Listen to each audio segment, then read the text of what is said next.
ஓம் சாய்ராம்.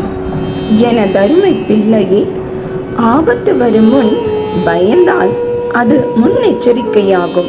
ஆபத்து வந்த பின் பயந்தால் அது கோழைத்தனமாகும்.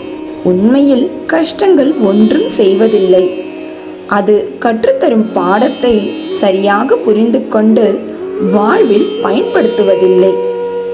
மாறாக அதை பற்றிய பயத்தை மனதில் குழப்பி புத்தியையும் யோசிக்க விடாமல் இருப்பதால் கஷ்டங்கள் நம்மை நிலைக்குலிய செய்து விடுகிறது.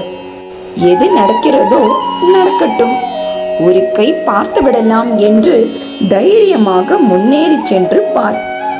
அந்த கஷ்டங்கள் மறைந்தே போய்விடும்.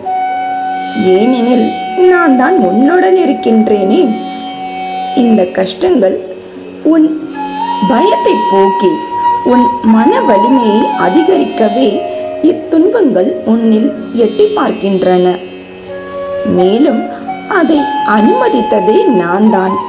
பின் எப்படி என்னால் நீ கவலைப்பட்டு கிடப்பதை பார்க்க முடியும்?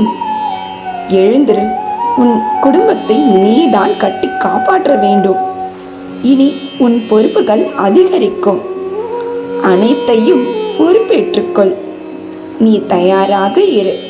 பயப்படாதே. நான் உன்னோடு தான் இருக்கிறேன். வெகு சீக்கிரத்தில் உன் வாழ்க்கை ராஜயோகம் கூடிய வாழ்வில் அடியெடுத்து வைக்கும். இன்று ஏகாதசி.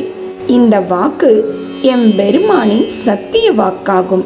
கிடைக்கும் வாய்ப்பை பயன்படுத்தி முன்னேறு.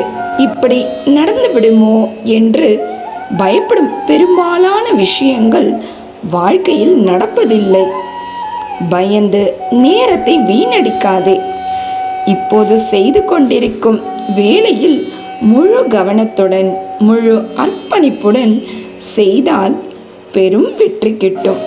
இன்றும் என்றும் என்றென்றும் உன் சாயப்பா உன்னருகில். வாழ்க வையகம், வாழ்க வளமுடன். ஜெய் சாய்ராம்.